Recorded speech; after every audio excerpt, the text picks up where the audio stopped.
دوستوں، آج کی ویڈیو میں ہم آپ کو بابر نامے سے ظہیر الدین بابر کی زندگی کے دلچسپ واقعات سنائیں گے۔ ہم آپ کو بتائیں گے کہ کیا بابر ظالم بادشاہ تھا، یہ اپنے خون منگولوں کو ناپسند کیوں کرتا تھا، بابر کو کون سا شہر سب سے زیادہ پسند آیا جب بابر کو ایک لڑکے سے عشق ہو گیا، کیا بابر ہم جنس پرست تھا۔ آج کی ویڈیو میں ہم آپ کو یہی سب واقعات سنائیں گے، تو چلتے ہیں ویڈیو کی طرف۔ نمبر 1، بابر برلاس ترک تھا اور 5ویں پیڑھی پر اس کا شجرہ براہ راست امیر تیمور سے جا ملتا ہے۔ معلوم ہوتا ہے کہ منگول اور مغل ایک دوسرے کے مترادف الفاظ ہیں۔ دلچسپ بات یہ ہے کہ بابر ننیال کی طرف سے منگول ہے۔ اس کی والدہ کا شجرہ نسب مشہور فاتح چنگیز خان سے جا ملتا ہے، لہٰذا مغل خون بابر کو اپنی والدہ کی طرف سے ملا، لیکن مغلوں کے بارے میں بابر کے خیالات منفی رہے۔ بابر نامے میں لکھتا ہے، مغل فوج اکثر شرارت اور تباہی کی طرف راغب رہتی ہے۔ نمبر 2، بابر کی والدہ قتلک نگار بیگم پڑھی لکھی خاتون تھی۔ بابر کو ترکی، فارسی اور اسلامی علوم پر عبور حاصل تھا۔ بابر کے بارے میں ایک عام تاثر یہ ہے کہ وہ عیاش حکمران تھا۔ یہ تاثر بڑی حد تک غلط ہے۔ بابر 11 سال کا تھا کہ اس کے والد عمر شیخ مرزا کا انتقال ہو گیا۔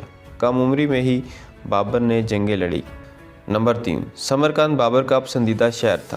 وہ بابر نامے میں لکھتا ہے کہ ایسے پر لطف شہر دنیا میں بہت کم ہے۔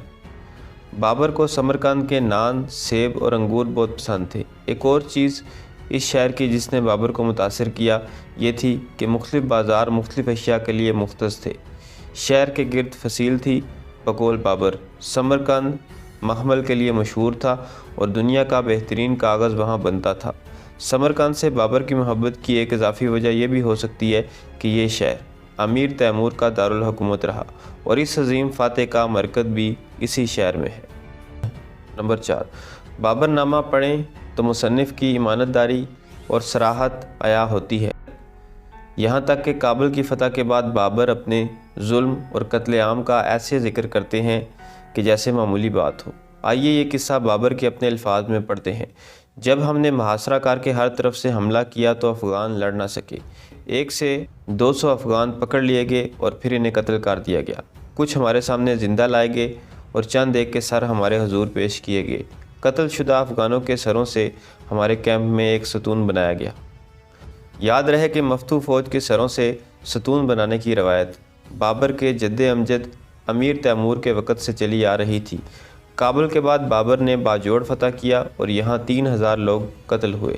اس عمل سے لگتا ہے کہ بابر بہت ظالم شخص تھا، لیکن دراصل ایسا نہیں تھا۔ اس زمانے میں جنگ کے بعد مفتوح لوگوں پر داغ بٹھانے کے لیے قتل عام ضروری سمجھا جاتا تھا۔ نمبر 5، بابر کی پہلی شادی 17 سال کی عمر میں عائشہ سلطان بیگم سے ہوئی۔ شادی کامیاب رہی لیکن اتنی زیادہ نہیں۔ بابر لکھتے ہیں کہ اس کے اور اس کی بیگم کے درمیان شرم و حیا کا ایک پردہ حائل رہا اور 15 روز بعد ایک دوسرے کو ملتے تھے۔ نمبر 6، شادی کے بعد بابر کو ایک لڑکے سے عشق ہو گیا۔ اس کا نام بابری تھا۔ بابر نے اپنے محبوب کے لیے فارسی میں شعر کہے جو بابر نامے میں درج ہے۔ بابر اس بات کا اقرار کرتا ہے کہ وہ اپنے معشوق کے چہرے پر نظریں نہیں جما سکتا تھا۔ جب کبھی یہ لڑکا بابر کے سامنے آتا تو بادشاہ کو گفتگو کے لیے الفاظ نہ ملتے۔ ایک روز بابر اپنے مصاحبوں کے ساتھ ایک کوچے سے گزر رہا تھا کہ وہ لڑکا اچانک سامنے آ گیا۔ بابر اس بات کا اقرار کرتا ہے کہ وہ بے حد کنفیوز ہو گیا۔ بقول مصنف، اسے دیکھنے اور اس سے بات کرنا دونوں میں بے حد دشواری تھی۔ وہ اس بات کا بھی برملا اظہار کرتا ہے کہ اس عشق میں وہ متعدد بار برہنہ سر اور ننگے پاؤں پھرتا رہا۔ نمبر 7، اب سوال یہ پیدا ہوتا ہے کہ کیا بابر ہم جنس پرست تھا؟ شاید یہ بات کسی حد تک صحیح ہو، کیونکہ بابر کی شادی ہو چکی تھی مگر بیوی سے قربت اور محبت کا رشتہ استوار نہیں ہو سکا تھا۔ میرا خیال ہے کہ بابر کا یہ عشق بڑی حد تک افلاطونی تھا۔ نمبر 8، 47 سال کی عمر میں مغلیہ سلطنت کے بانی کا انتقال ہوا۔ 36 سالہ عملی زندگی میں بابر نے تقریباً 30 جنگیں لڑیں، جن میں سے چند خاصی طویل تھیں۔ اس کی زندگی مسلسل جدوجہد سے عبارت تھی، لیکن جب بھی اسے جنگوں سے فراغت ہوئی اس نے زندگی کو خوب انجوائے کیا۔ بابر نامے میں دریائے کابل، دریائے سندھ اور دریائے جہلم میں